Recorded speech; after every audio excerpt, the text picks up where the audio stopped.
तो फ्रेंड्स यहाँ देखिए, भारत के संविधान का अनुच्छेद 395 जो संविधान का अंतिम अनुच्छेद भी है, किसके बारे में व्याख्या करता है? तो फ्रेंड्स इसका आंसर आएगा भारतीय स्वतंत्रता अधिनियम 1947 का निरसन।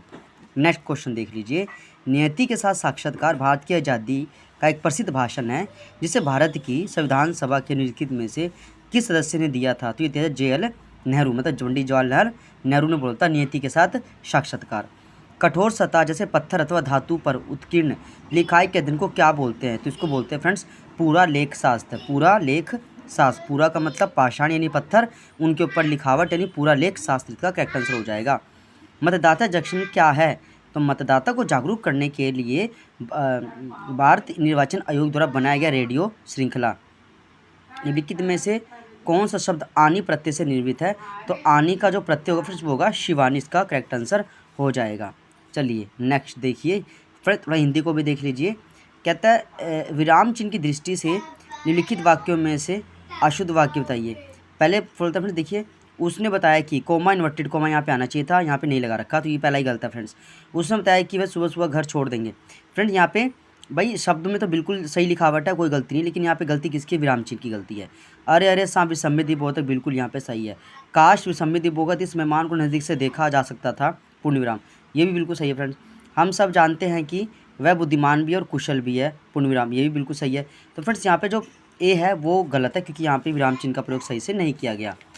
चलिए फ्रेंड्स नेक्स्ट क्वेश्चन भी देख लीजिए।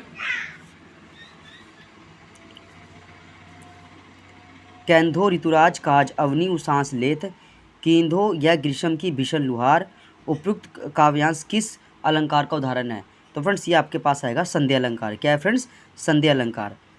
कैंधो ऋतुराज काज अवनी उसांस लेत, कींधो या ग्रीष्म की भीषण लुहार, ये अलंकार कौन सा है? संध्या अलंकार है फ्रेंड्स। किस शब्द में उपसर्ग का प्रयोग हुआ है? तो सदाचार में फ्रेंड्स उपसर्ग का प्रयोग किया गया है। आग के लिए उपयुक्त प्राची शब्द नहीं होगा, अग्नि अनल पावक होता है, अनिल फ्रेंड्स नहीं होता। उद्यालचल शब्द के लिए सर्वाधिक उपयुक्त वाक्यांश क्या है? सूर्य जिस पर्वत के पीछे से निकलता है उसे बोलते हैं उद्याचल। पुरुषोत्तम समास का विग्रह बताना है, पुरुषों में उत्तम, तो यह अधिकरण समास। वर्तन की दृष्टि से अशुद्ध शब्द का चयन कीजिए। तो फ्रेंड्स यहाँ पे देखिए, दैहिक में बड़े की मात्रा आएगी, दैहिक ऐसे लिखा जाता है, यहाँ पे एक लगा रखा है तो यहाँ पर ये गलत हो जाएगा फ्रेंड्स। निम्नलिखित शब्द में से कौन सा शब्द क्रिया का प्रेरणार्थक रूप है? तो यहाँ पे देखिए बिठाना। क्या है फ्रेंड्स? बिठाना जो है ये क्या एक प्रेरणार्थक रूप को दर्शाता है। किस लोकोक्ति का भावार्थ सुसंगत नहीं है? काला अक्षर भैंस बराबर, तो ये होगा सुसंगत नहीं है, तो ये तो सही है फ्रेंड्स। बहती गंगा में हाथ धोना, अवसर गला उठाना, ये गलत हो गया, यही इसका आंसर है। मन चंगा तो कटौती में गंगा, यदि मन शुद्ध है घर पे तीर्थस्थल है, सही है।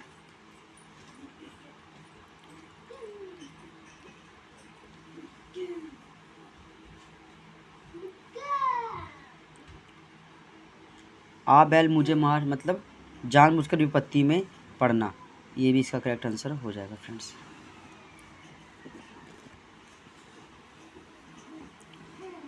संयुक्त वाक्य के समानाधिकरण उपवाक्यों में इनमें से किस प्रकार का संबंध नहीं है? तो विधेयवाचक। क्या फ्रेंड्स? विधेयवाचक। क्वेश्चन क्या है? संयुक्त वाक्य के समानाधिकरण उपवाक्यों में इनमें से किस प्रकार का संबंध नहीं है? तो विधेयवाचक इसका करेक्ट आंसर हो जाएगा फ्रेंड्स।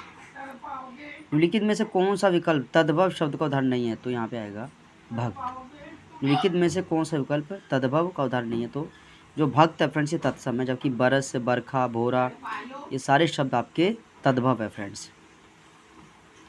मैं आपका डैश वाक्य के रिक्त स्थान के लिए कृतघ्न का उल्टा, तो कृतघ्न का उल्टा फ्रेंड्स यहाँ कृतज्ञ, यहाँ पे करेक्ट आंसर हो जाएगा। अच्छा आगे देखिए फ्रेंड्स, यहाँ पे क्या है भाई, क्वेश्चन कहता है निम्नलिखित वाक्यों के किस विकल्प में कारक चिन्ह का अच्छे से प्रयोग किया गया है? तो तितली फूलों में रस पी रही, तो फ्रेंड्स गलत है। देखिए तितली फूलों से रस पी रही है, ऐसा होना चाहिए था ना, यहाँ पे गलत हो गया। खेतों में हल चल रहे हैं, खेतों में हल चला रहे हैं, ये हो सकता है। किस डाली में आम लटके हैं? कौन सी डाली में आम लटक रहे हैं? लटके हुए हैं, है ना, यही होगा फ्रेंड्स इसका। बाढ़ के जल से पूरा घर डूब गया, फ्रेंड्स ये इसका सही प्रोनाउंसिएशन है। बाढ़ के जल से पूरा घर डूब गया, तो इसके अंदर विभक्ति का इस्तेमाल बहुत अच्छे से किया गया है। कौन सा संधि का प्रकार नहीं है? तो फ्रेंड देखिए अयादी संधि, यण संधि, दीर्घ संधि होती है, लेकिन फ्रेंड्स समृद्धि संधि नहीं होती।